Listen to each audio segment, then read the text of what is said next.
Hey there everybody, Eric from Outer Limitless coming at you today with another video. Now in a prior video, I took a look at a firearm safe that literally completely failed. It was supposed to be my first safe to keep my firearms safe, but first, it wouldn't latch shut. So I got a replacement. Next, it wouldn't even open. Now that particular safe design, it was sort of one of those electronic safes where you put in batteries, you punch in the key code, and well, lo and behold, it's supposed to open, but no, it didn't at all. And well, that made me think, well, maybe this isn't the best idea, because imagine trying to get to your firearm when it really counts the most and you can't even get it. Well, that's where this comes in, StopBox. You may have seen advertisements for this on Facebook or Instagram. They are doing a lot of promoting, and I kind of came across this and thought, hey, where I'm struggling with other safes, this might be nice just to have a very safe, reliable, and easy to open lockbox to keep my firearms in, so if I need them, well, I can get to them quickly. And so this is no frills, not much to it, pretty simple technology overall, very basic and capable of doing exactly what I need. So in today's video, what we're gonna do, we're gonna take a look at this in detail. There is a way to reprogram this. It comes kind of preset. So we're gonna talk about that, get into resetting this for your own personal code, and then I'm gonna show you how I intend on using this. But with that said, I have a whole bunch to do and a whole bunch to share with you. And if you're interested in seeing a little bit more about what I'm about to get into, do me a favor, stay tuned.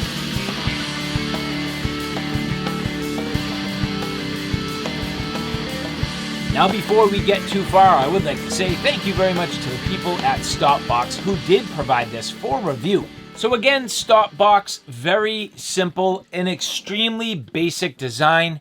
There is actually no true keypad, there's no batteries, there's no biometrics, very straightforward. In fact, all you really see is a plastic box and some buttons. The hinges on the back and, well, some feet on the bottom. So the StopBox, very straightforward. Now, first off, let's be real. This is not like a hardcore safe, but it does, in a lot of ways, sort of meet my objectives. First is, well, meeting the letter of the law. That's important. You need to have your things locked up. You need to have them in strategic locations in a certain way. Well, this StopBox allows me to do that. Second, I have a young family. I do not want any hands on my firearms, and that's all this needs to do. Now, I've already had my son kind of trying to get into this at this point. He's 11. He's pretty capable, and good news is he was not able to get into this. So today, he does watch my videos, and I am going to reprogram this, but not to my final code. So, I'm hoping that even if he does watch this video, I can keep my things safe. So anyway, what we're going to do, we're going to get into this in a little bit of detail, and I'll show you exactly how I intend on using this. And so here, this StopBox you can see in the OD green color. Now, you can get this in a number of different colors. This particular one in OD green, which I like. Now, I didn't want anything that was going to be super noticeable. This definitely looks maybe a little bit tactical, but at the same time doesn't really draw your attention to it too much. I like that about the StopBox. It's very nondescript. Now, in my real brief moment of lapse, I was like, wow, I get some pretty cool stickers. I could easily put some stickers on here. I think it would look pretty good. Like my Kuyu hunting sticker. I was trying to find it, but I got a nice Sig Sauer sticker kicking around here, and I was like, you know what, this would be an awesome platform for that. And then I was like, whoa, wait a minute. I really don't want to draw attention to this. So right now, all it is just plain. It just has some fingerprints on it from me touching this. Not a big deal, and that is exactly how I'm going to leave this. Now, to get in here, it's very quick. Literally, ba-boom. You can see how fast that is. Now, if you're not careful, as you saw, I kind of pulled this up just a little bit at this point. Literally no weight in here other than the foam. But getting on this a second time so you can see, 1, 2, 3, go. No problem. right open very, very fast. And the more you use this and the more you practice, the easier it is to get into it. Now, I do have to say, when I first tried to get into this, I was a little bit confused. It was a little bit difficult, but the way the mechanism works, it is very, very ingenious. So simple. Basically, you have your thumb, and then you have all of your fingers laid out here. It's really meant for, I would say, your thumb and then your 4 fingers. But I found for me, as I get into this, the 3 fingers here are a little bit stronger and a little more controlled. And by default, this comes with a thumb and these 2, basically your pointer finger, and then in theory, your pinky. But for me, I kind of just span like this. And what you do, you lean down on the box. That's another thing you'll notice. It does have just a little bit of what looks to be a gap. Now, that's not a gap. It's just the foam on the inside kind of pushing. And actually, if you don't push down on the box as you go to open this, well, that's another little safety feature where this literally, like, won't even open. It's like awkward and it won't go. But if you push down and push the buttons and pop it open, then it'll go. So very interesting. It's kind of completely different from anything else that I've seen, and that's what I like about this, just the overall simplicity. And so here you'll see my SIG P365 XL. Now for this demonstration, I have a magazine here. This is empty. My firearm also empty and clear, so it is safe. But just for the demonstration to see how this can fit. Now you can pretty much go all the way up to this top here without too much difficulty, and all the way to the side. You can't have anything overhanging the edge, but as long as that is in that zone, you are good.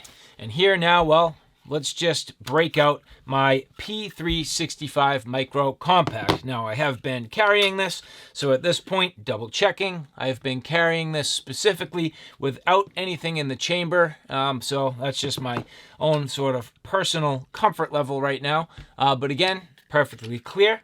And for this example, well, let's put in the standard pinky extension mag. So popping that in.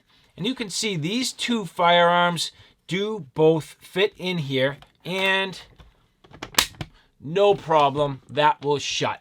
And that's awesome for me, because both of these at this point, I mean, they are my 2 firearms. It's what I own, it's what I have. But at least so that I can put these in there and they are locked up, no problem, sort of meets my objectives. And then if I have to, I can keep my ammo someplace else. Now, I know a lot of people are going to say, well, you should be keeping your ammo with your firearm.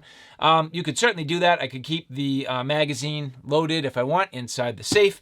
For me, again, in my personal comfort at this time and trying to be responsible with the situation and where I live, that's just not going to work. So at this point, keeping my ammo and my magazines separate. But at this point, 1, 2, 3, go.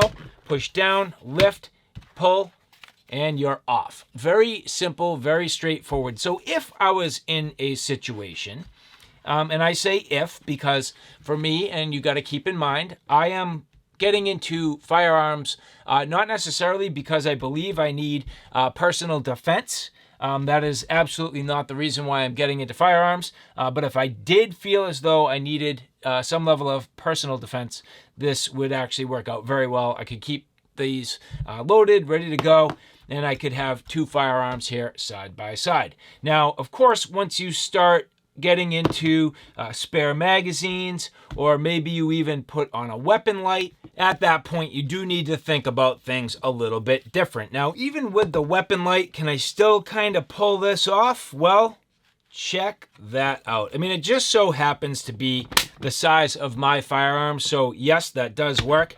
But can I get a mag in there? Well, let's slide that into place and see how that goes. Not bad. Is it perfect? No, but I mean, it's closed, it's locked, it's secure, it does what I need. And the other thing that's really cool, this is portable. I can take this with me. I mean, I do have the requirement to keep things locked up if it's not in my direct possession. So would this make for an awesome storage for in the vehicle for transport? Yes, it absolutely would. And not only at this point do I have the ability to keep everything in here and locked up, well, on top of that, they provide a cable lock. Now, it is an additional accessory. You do need to pay for this lock. However, you do have the ability to add the cable lock to this. And so getting into this here, well, how exactly does this work? And so just out of frame, I have wire shelving. So what I'm gonna do is just pass this loop through the shelving. I'm gonna take the cable lock, I'm gonna feed that through, and at this point, this here can index inside the box. So no problem. Taking the cover, shutting it, well, at this point, guess what? This is fully tethered to the shelf. So this is now locked and in place. Now that's gonna work out pretty well where it's just enough to inhibit somebody. I mean, is this a solve all, be all? The answer is absolutely no.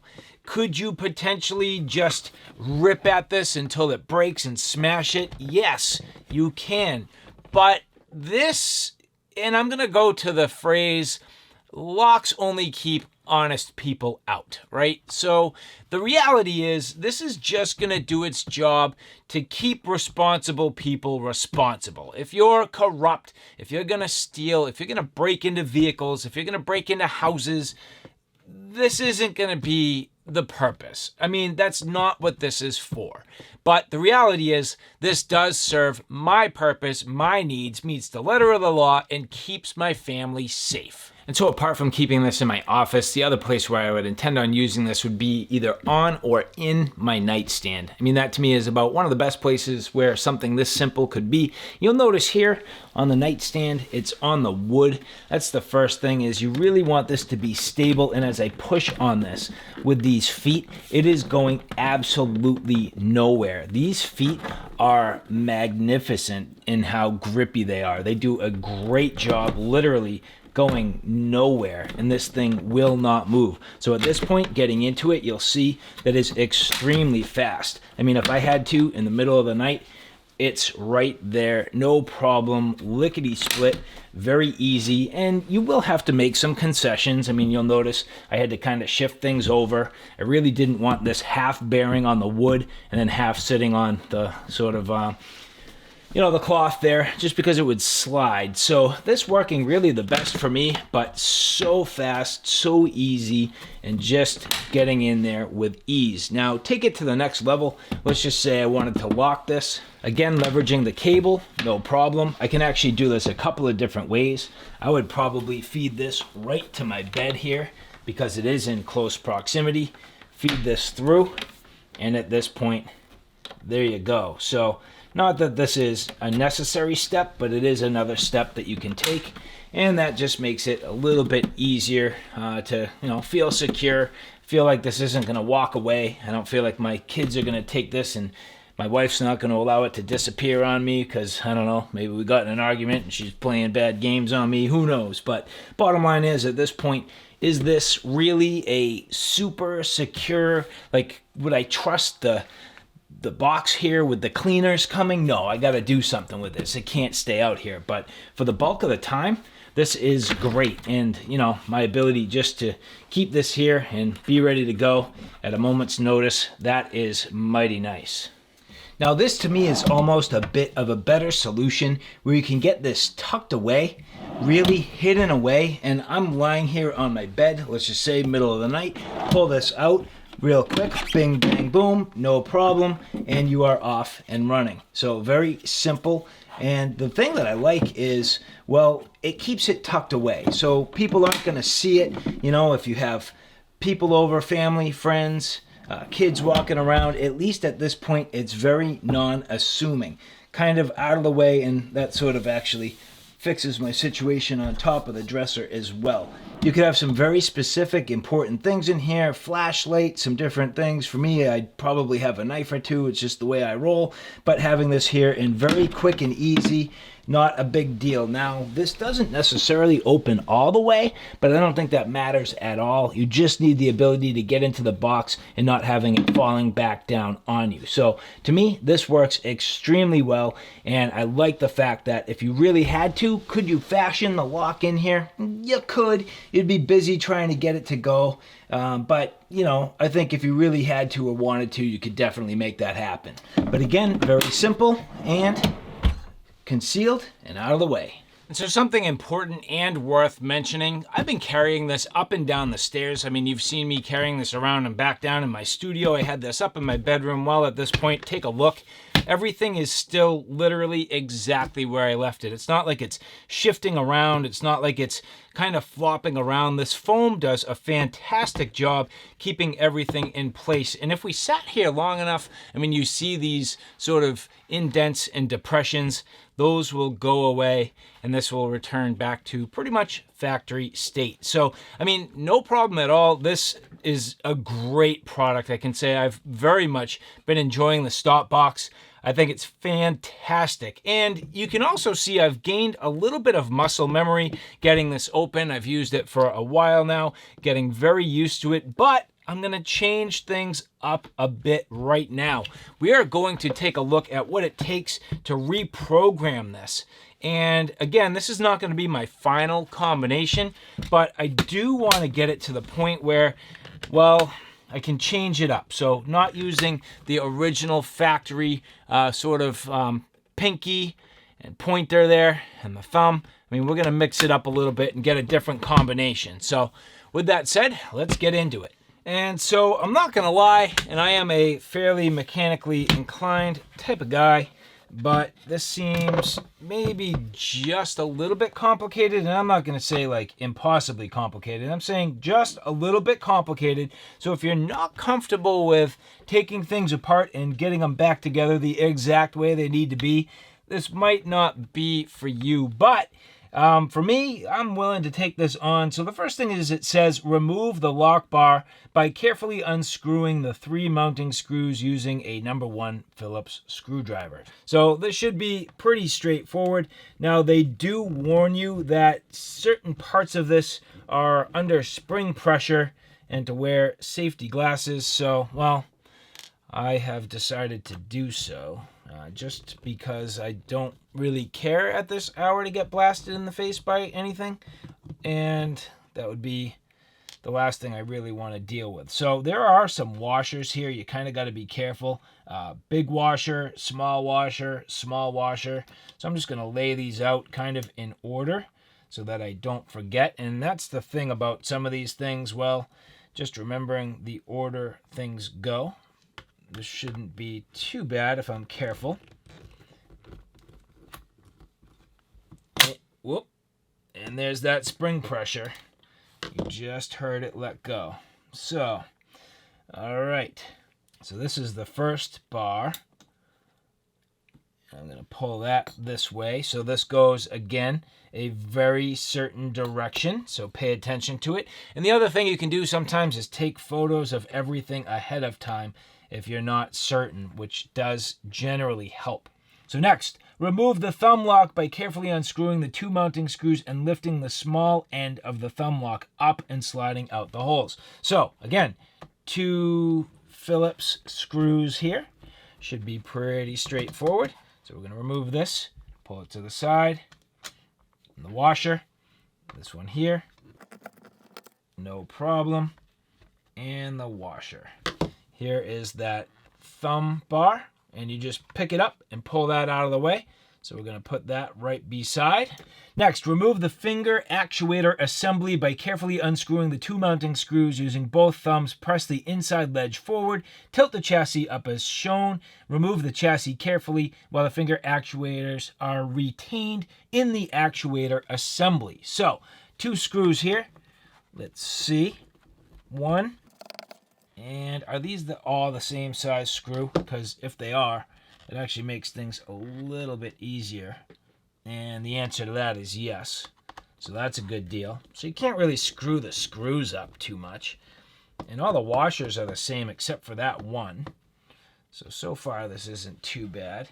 But it says now remove the actuator without the actual like finger actuators coming out. And if you just take that and pick it up and pull it out, well, there you go. No problem. So far, so good. There are two types of actuators. Normally locked, which must be pressed to unlock the stop box, and normally unlocked, which are not pressed to unlock the stop box.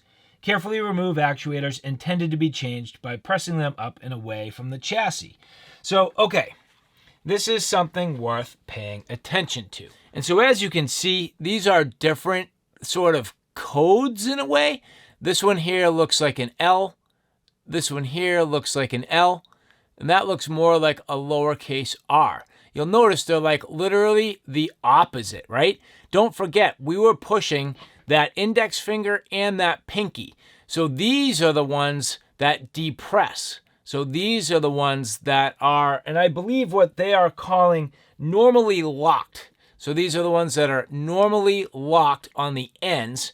And then the ones in the middle, they're calling normally unlocked. So we need to pay attention to that. So now we're going to replace the actuators in the desired combination. So again, if I was reaching out with my hand, now this is literally upside down from what I would expect.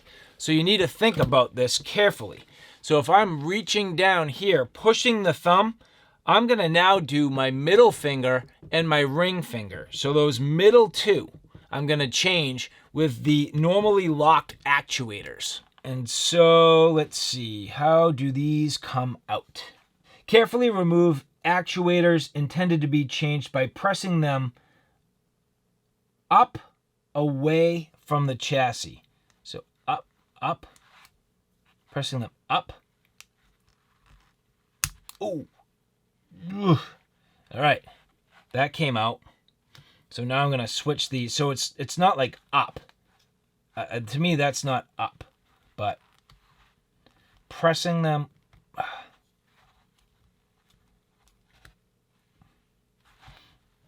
Yeah. All right. So swapping those around and getting these back into place. I guess they're intending for you to do this upside down. That went in no problem. And now this one, just sliding it back and into place.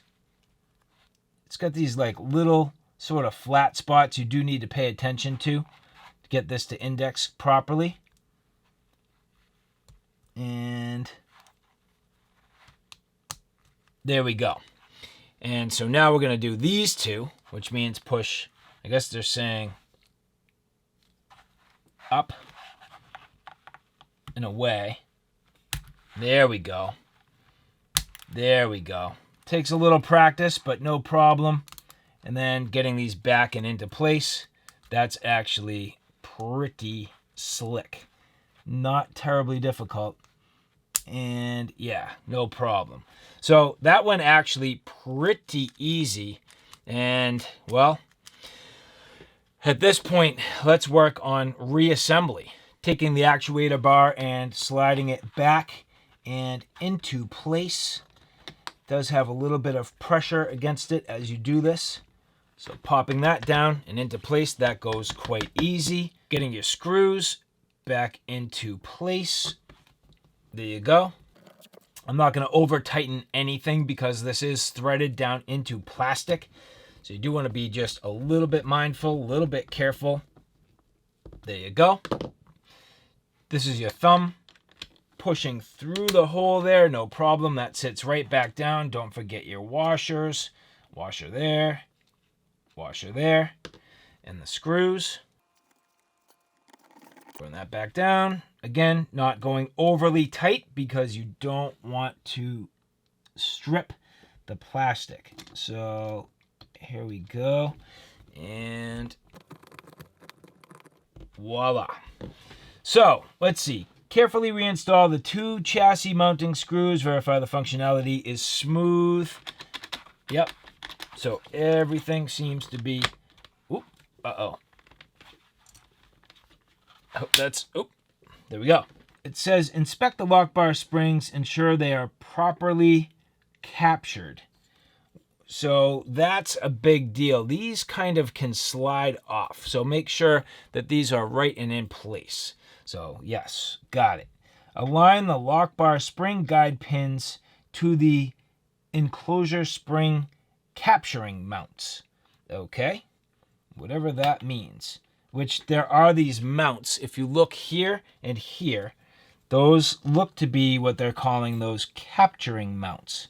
So again, getting this in, seating it appropriately. Okay, and this is what they're saying. If you're not careful, these springs can kind of pop out.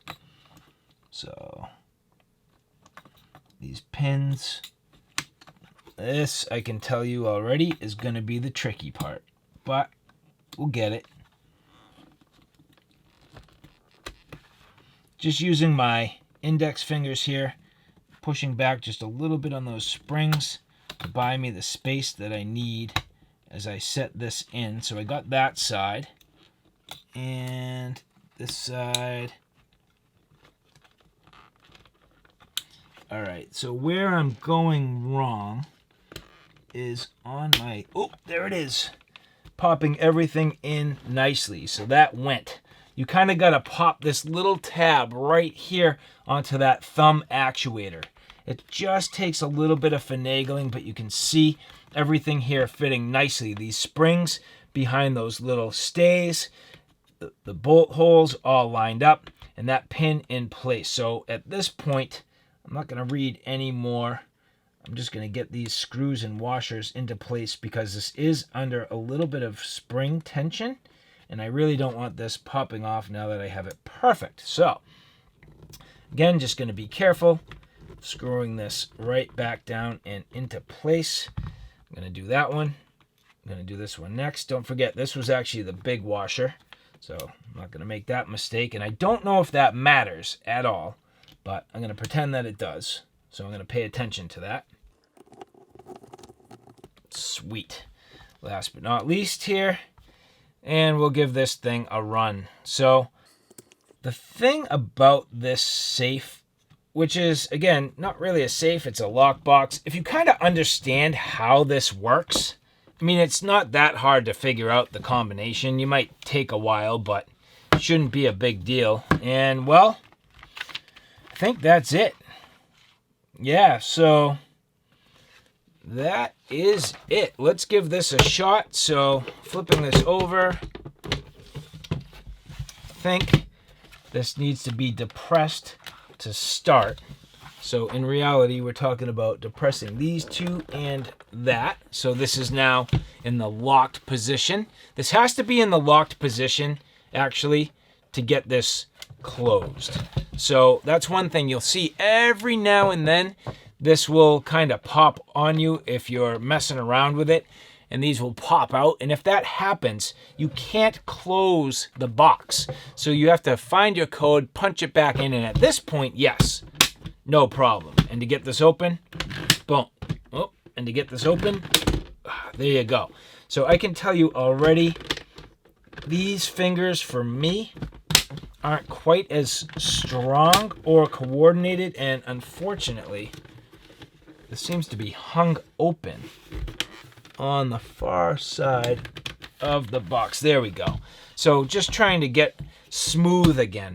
That's the thing about this, is it definitely takes practice to get you to the point where you're doing it with muscle memory and using just a little bit of like dexterity to get that open. Now, definitely it worked. I was able to change my code. Again, looking at it here, you'll notice that it is now the middle two that are normally locked, and then these outer two that do not get depressed. So that definitely worked. Boom. Awesome. StopBox, fantastic. Now, if there is one thing I would change, all I would do is, if I was StopBox, I would offer the additional actuators. So right now they have two that are normally locked, two that are normally unlocked. I would actually, as part of this, also provide two more loose that you could change out, because if you think about it, if you had 4 of them that were normally unlocked and 4 of them that were normally locked, at that point you could really make any combination and not just 2 in the thumb. And what that would do is greatly increase the total number of combinations to the point where it would make it a lot more difficult to figure this out. I mean, anybody, if you sat there long enough, could absolutely figure out these combinations. It is not terribly complicated, and there's not a ton of combinations overall. So in my opinion, by offering the 2 normally locked and 2 normally unlocked, then when you're making your own personal combination, you have all the other different combos, including combinations of 3, 1, 4. At that point, it really mixes things up, and it makes it a lot more difficult to figure it out. And so all in all, what do I think about the StopBox? Well, honestly, I think if you have a firearm, you should own 2 of these. It makes sense to me.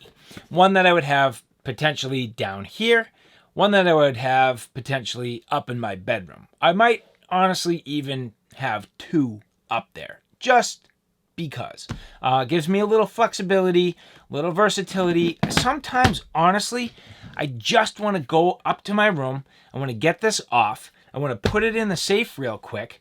And maybe I got to like go to the bathroom, take a shower, get changed, hang out with my kids.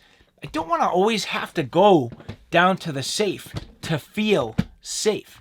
But if I had this just readily available, pop it open, slide things in real quick, close it, and it's just in my nightstand or even on my nightstand, I just feel that much better. So for me, this is definitely a great solution. And again, I think I would have probably 2 of these, one down here, just easy place to ditch my stuff, one up in my bedroom, and this StopBox, I have to say, I am a big fan. And so again, I would like to say thank you very much to the people at StopBox for providing this for review. Now, a couple of last things, they do have other products. So this is not necessarily the only product that they have. They have some other, safety devices. Pretty much everything they have is based around a lockbox or a safety device. So definitely take a look at StopBox website for more details. And if you like this content, well, the Eric Outer channel is the firearms portion of my Outer Limitless YouTube channel, which is my primary channel. So if you like everything from hiking, camping, backpacking, different reviews on tents, backpacks, all sorts of gear like flashlights, even some EDC and tactical gear, and well, of course, knives, take a look at my Outer Limitless YouTube channel for the details. And so, all right, guys, thanks for stopping by. I hope you like what you saw. I hope you found it a little bit informative. If you like what you saw, please like, share, and subscribe. And as always, thanks for stopping by. Take care now. I'll see you soon.